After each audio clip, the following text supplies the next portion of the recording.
Hello and welcome to the multimedia vlog experience.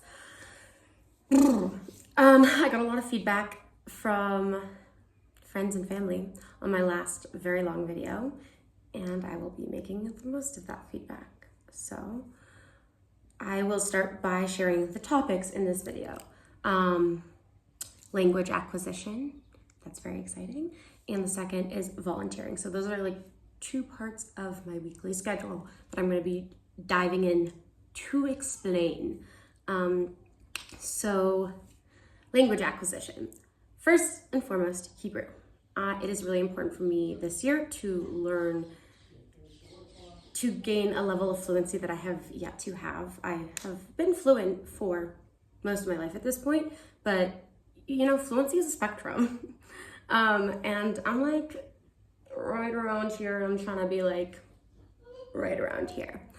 So that's like my big overall goal for the year. One of my more silly versions of that is I want to be able to rap at least a couple of songs in Hebrew. And I'll share some of those in the playlist for this week as well. I started working with my Hebrew teacher last week, Ma'ayan. She is fantastic. We are working on poetry. We are reading poetry and translating it together, which is awesome and so fun for me.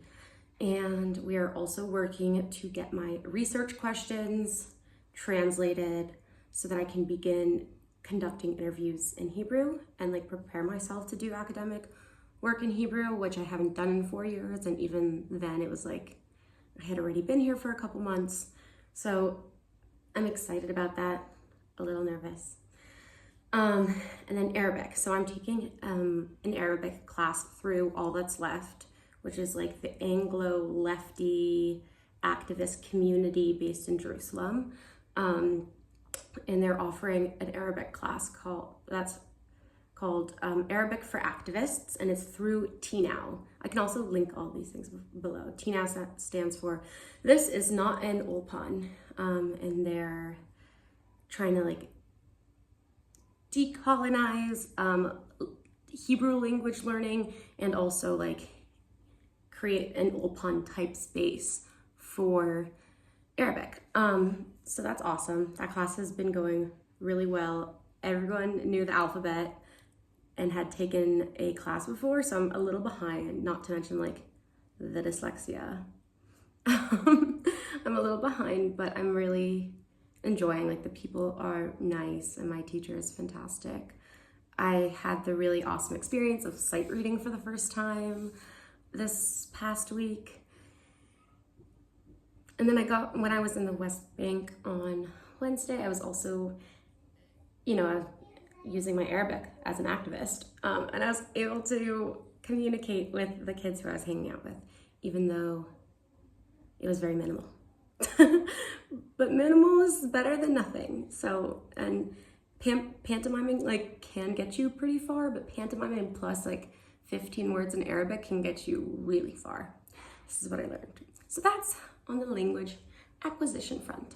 On the volunteering front, last week I met with the school where I want to volunteer and where I've been wanting to volunteer, and I did my first full day of volunteering there last week. I did my second full day today. It's intense. It's also awesome, and it's as amazing as I remember it to be, if not even more so, because the principal there, she's just like a force of nature. What the Ilanot School is a public school for kids with special needs. And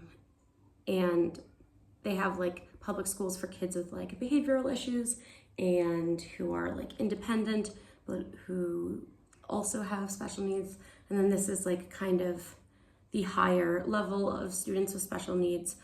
Most students are wheelchair bound or in walkers. Like a lot of what I end up doing is like helping in physiotherapy type things and kind of like, like helping someone out of a chair or helping someone onto a changing table. And it's been just really awesome.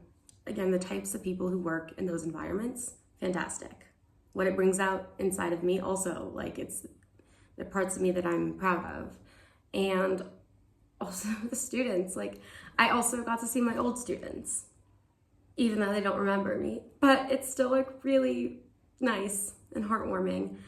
And it's a very diverse place. It draws from like all of the surrounding area in Jerusalem, and that includes, of course, people who are not Jewish, and people who very strongly identify with Palestinian identity. Identify with Palestinian identity. Palestinians. Palestinians. And because it is the type of place where teachers, students, and volunteers tend to stay for a while, there's very few people who are only there for a year. It is a very close and tight-knit community that is working across difference toward the goal of like enriching and enabling the growth of this group of students. It's awesome. Anyways, those are the two things I really wanted to talk about. And I think this week you're just gonna get a lot of my poetry, like reflective journal poetry. I hope that it is comprehensible, that you can comprehend it. And thank you for listening to all 6 minutes and 40 seconds